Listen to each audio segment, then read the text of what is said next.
Hey, I'm back. I'm back with the first real episode, I guess, of Blabberbutt. Welcome to Blabberbutt. That's me, Casey Kitsaris, and I'm about to blabber like a butt. The topic I want to talk about first is a question that I've been reflecting on a lot over the last, year or so. And that question is, why am I so mad at Republicans? If you watched my last video essay, you know I'm very upset with Republicans right now. I'm not a fan of anything they do politically. I kind of think the Republican Party is a plague on the earth. Not even kind of. That's me just being wishy-washy. I do. I think the Republican Party is a plague on the earth and an existential threat to all living things. I almost burped, but it didn't come. How sad. Disappointment. Could have been a big funny burp. It was nothing. So anyway, Republicans, why am I so mad at them?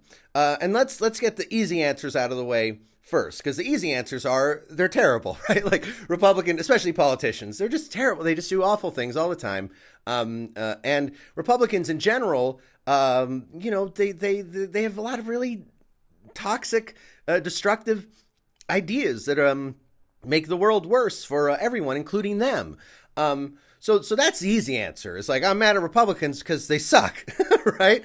That answer, I think, is too easy. And also, I think it's important to look at how that answer casts me as the astute hero and casts Republicans as the terrible villains. And I think anytime you have an answer that frames things where you're a hero and other people are the villains, it's good to take a moment, take a step back, question it, because it's so common it's something I think we all as humans, we want to know who did it, who's responsible for all this, who did it, who did the thing I don't like, somebody did it and I better find out who did it. Like that's like kind of the natural human thing. We want to find the culprit, right? And the tough reality of human existence, as it currently is that while there are, obviously horrible people who do especially horrible things, human civilization it's a dance. It's a collaborative effort. We're all contributing to it. And so I think it's important to take a step back and ask, am I being unfair, right? I ask myself that a lot. Am I being unfair to Republicans and right-wingers? Am I lacking in empathy? I ask all these questions and consider, and I think one of the important things to look at is part of why I'm very upset with Republicans is that I am triggered. Yeah, how about that? That is part of it, is that Republican behavior, I have a bit of a trigger reaction to it. And the thing about triggers is they're not good or bad. They're just things that humans have, and we all have them, and they're pretty much all rooted in trauma, as I understand. I'm not a studied psychologist or whatever, but as I understand, generally triggers are rooted in trauma, and for me, the trauma is, growing up,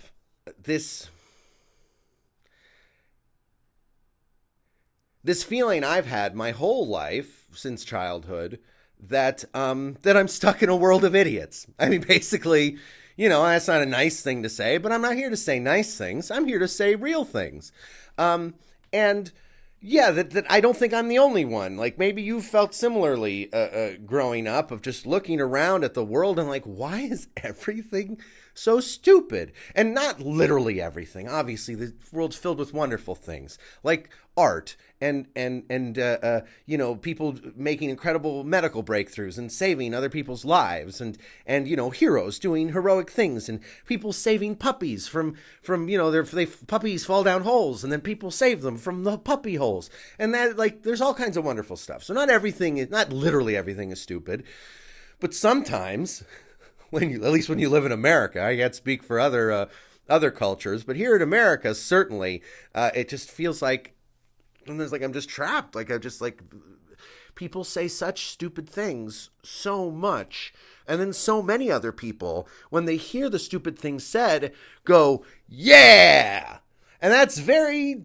scary to me, because when people believe stupid things and then do stupid things based on the stupid things they believe, people tend to get hurt and die, and that's really the only thing that upsets me or triggers me in life is people suffering, people dying, or when a Star Wars movie comes out and it's bad. Those are like the three things that just make me very upset.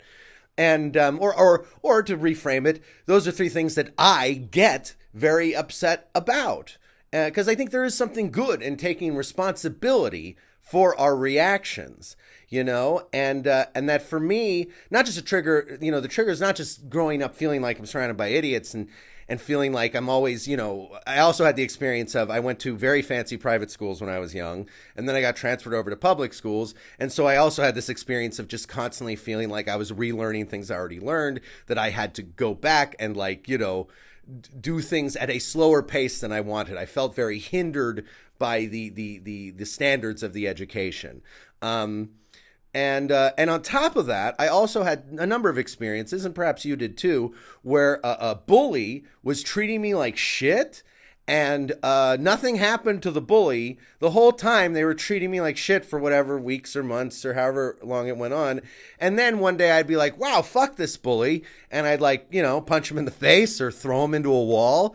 And then that's when, all of a sudden, that's when the authorities show up.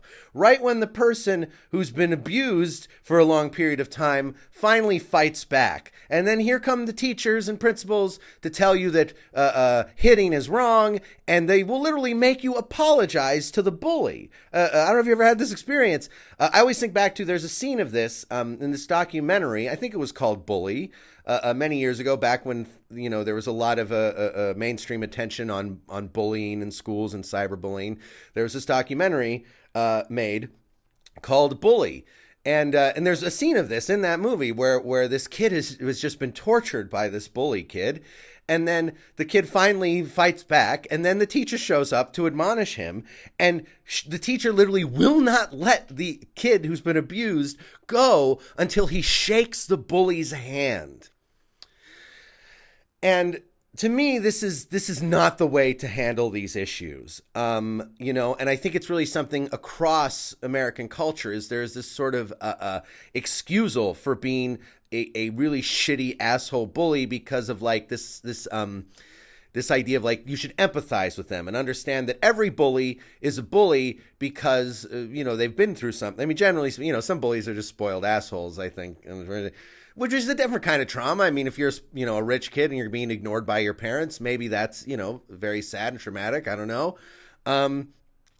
But even if there's a good reason for being a bully, it doesn't change the fact that when you're in the moment and one kid is torturing another kid, and I don't know what it is that that this happens so often where where authority figures miss the initial abuse and only show up when the abuser fights back. And so I have to assume that sometimes it's at least kind of intentional or a result of a cultural indoctrination. And, I don't have numbers to back this up as a thing happening all the time, but it happened a number of times to me growing up.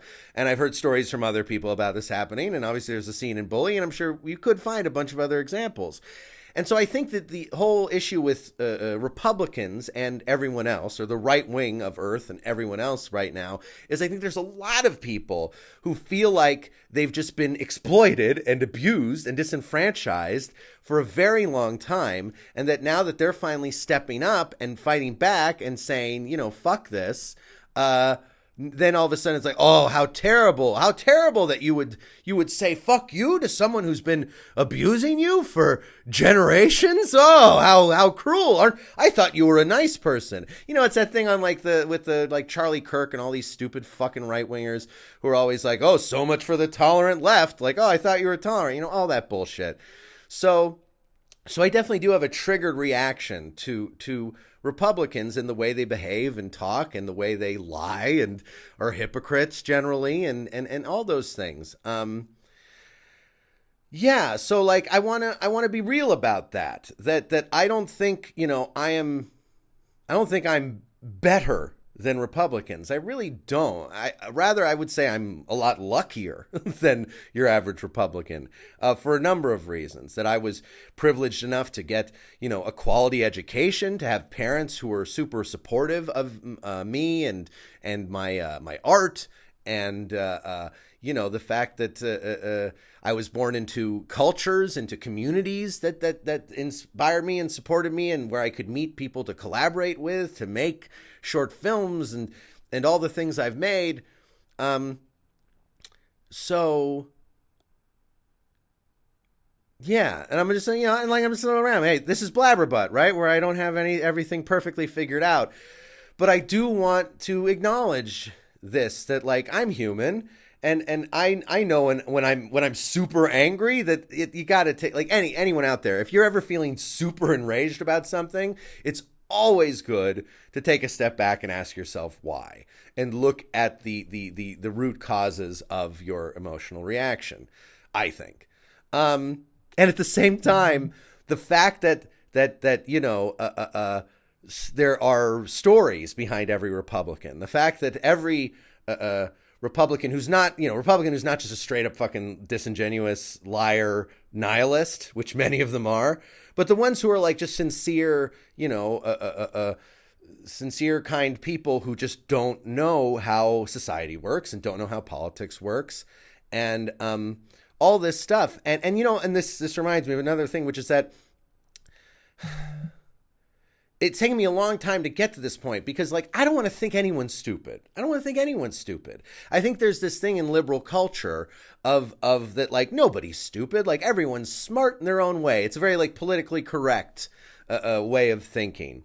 And I think there's absolutely truth in that, profound wisdom even, of like every human being, I think, has something to contribute to society and to contribute to their community and to contribute to other human beings, even if it is just simply their listening and their presence and a sense of connection.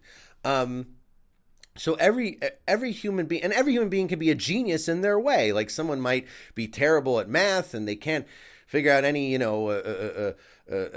complex science stuff, but when it comes to sculpting, they're a genius and they make these brilliant, amazing sculptures, or whatever the details are.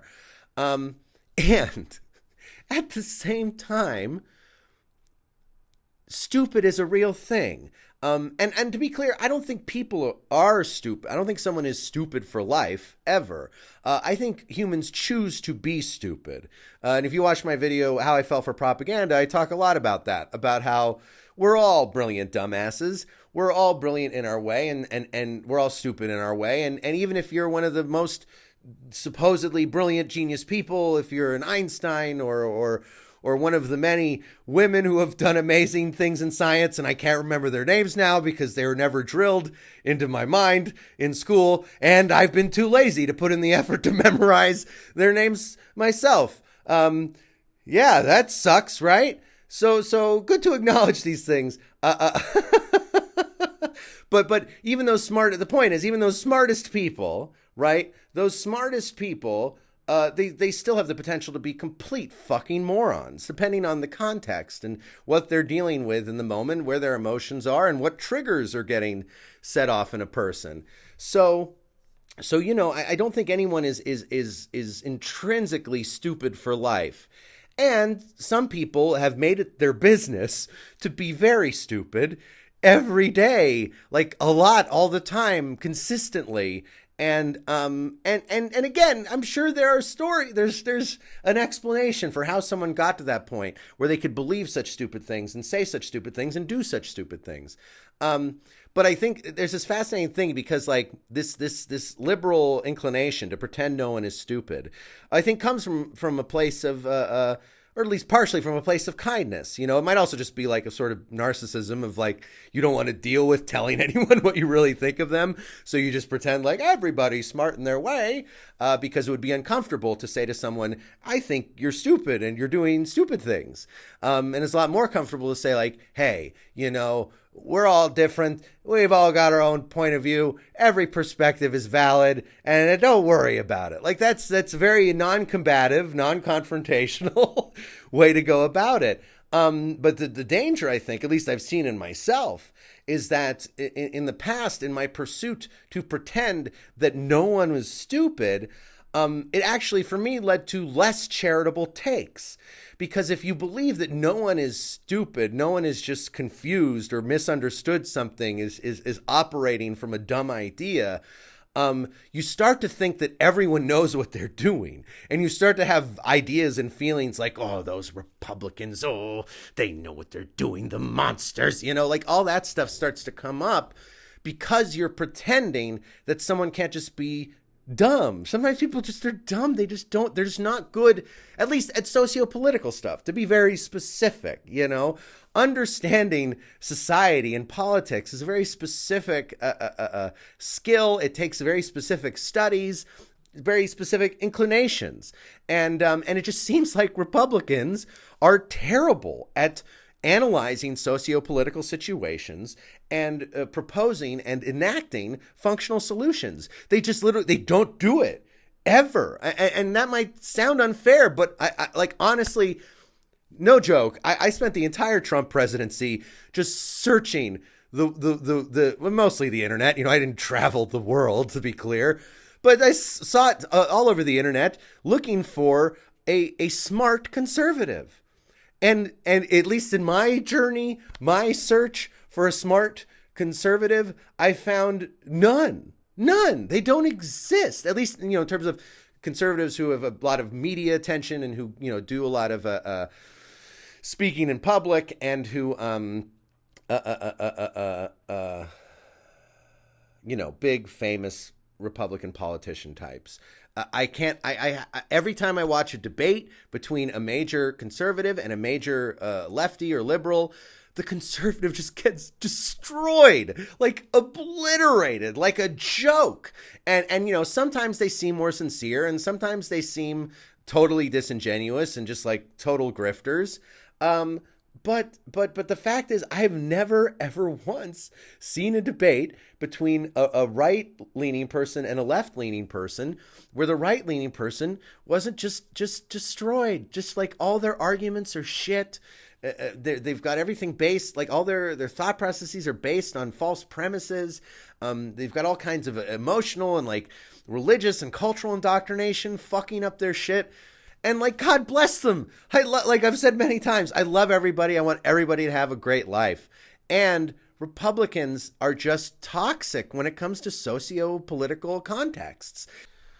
Okay, well, that's phone call. I called my phone. My camera's in my phone. It fucked me up. So welcome to Blabberbutt, where someone might call the camera in the middle of the show and everything, and we stop and we start again. So, yeah, so there's all kinds of, so I love Republicans. I want you all to be well. And I also, honestly, I don't want you to have any kind of influence on sociopolitics until you figure your shit out. But anyway, I talked about a lot of that stuff in my last Republican video. The big point I want to make is just encouraging all of us, when we have very strong emotions, when we feel very enraged. I think the rage is valid. I am not here to police anyone's tone. I fucking hate tone policing. The kind of self-reflection I'm encouraging is not for anyone else's sake. It's just for yours. Just because for me, when I ask myself these questions, when I ask, why am I so angry at Republicans? Why am I so angry at whatever? Why am I so worked up about something? Generally speaking, there's always going to be valid reasons. And at the same time, I find when I dig down to like, what is that emotional core? What is that thing that's being triggered? What is that memory? Whatever it is, for me, it brings a lot of relief and liberation to find those things in myself and acknowledge them. And at the same time, that does not let Republicans off the hook for all of their terrible, terrible, destructive behavior. The facts are the facts. And basically, every time we've tried to compromise, we, meaning liberals and leftists, have tried to compromise with Republicans or build bridges with them, it always results in disaster. Literally every time. A good recent example is the Lincoln Project. I don't know if you're familiar with this, that a bunch of Republicans said like, hey, we hate Trump. We hate where the Republican Party is headed. We're going to do this Lincoln Project. Give us money so that we can, use that money to encourage our fellow Republicans from, from a Republican point of view. It'll mean more to a Republican when they hear another Republican saying, hey, Trump sucks, don't vote for him, right? That was the Lincoln Party pitch. And what happened was they ended up taking over $70 million of liberals' money, and they bought a bunch of stupid attack ads that, according to all available evidence, did nothing, including an attack ad they put in New York Times Square, as if New York is not already a fucking stronghold of lefty voters. Anyway, so they just blew all this money, not all of it, they blew a bunch of it on the ads, and apparently they also extorted some of the money to their own bank accounts. And apparently on top of that, there was also a bunch of sexual harassment.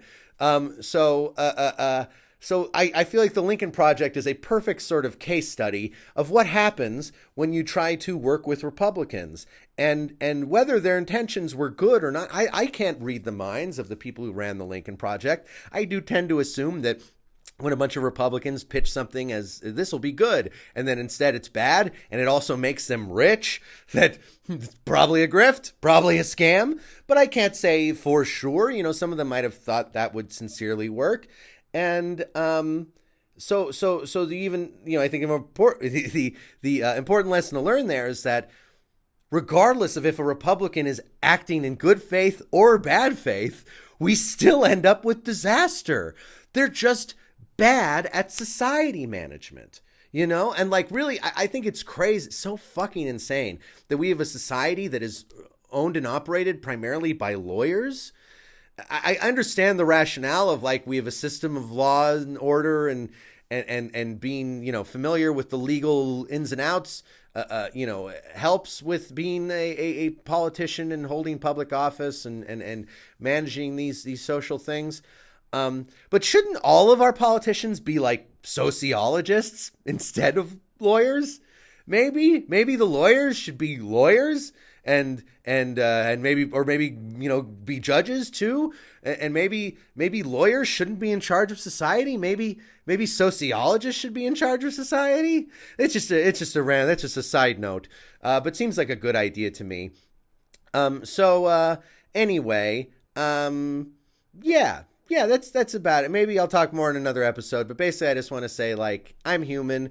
I know that if I'm super pissed off at Republicans, there might not be a 100% rational reason behind my anger. Hopefully there's always a very rational reason behind my criticism, behind my analysis, behind my conclusions, but my rage, my loathing, my hate, because that's the truth. Is there's definitely a part of me that hates Republicans, and I don't want to hate anybody. And I think that there's a big difference between hating hate and love. And I think a lot of times liberals, especially, conflate the two. They really think that hating hate is love, and it's not. Hating hate is hate. It's understandable hate, and hating hate is certainly better than hating love or hating someone for being a different color or whatever other stupid fucking shit we come up with for hating. But hate is still always, at the end of the day, hate. And while I think we should be authentic about our hateful emotions and express them, acknowledge them, don't try to bottle them up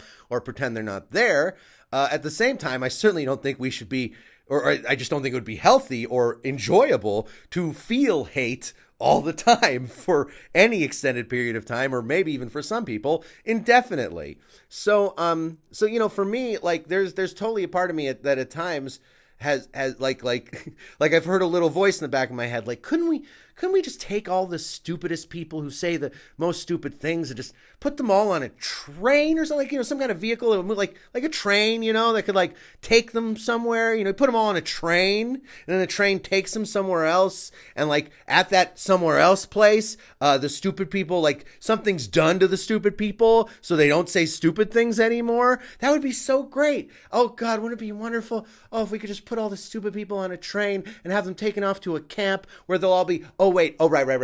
Okay, right. I'm being a fascist. Yes. So it's important to remind yourself there's a little fascist inside all of us. And if you don't pay attention You might miss when your little fascist gremlin is speaking to you. So yeah, just encouraging to practice emotional intelligence, emotional awareness.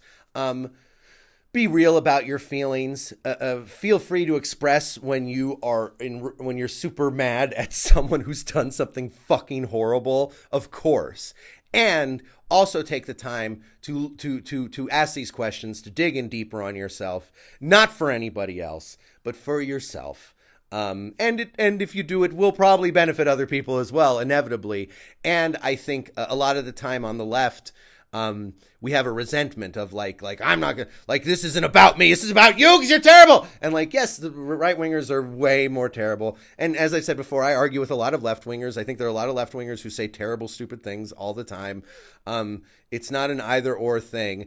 And I think all the evidence has been in for a long time that the Republican Party is clearly the worst option. And that in general around the world, the right wing, it's where fascism comes from. Fascism comes from right wingers. Why are we still entertaining right wing ideology when it works out so consistently terribly for almost everyone?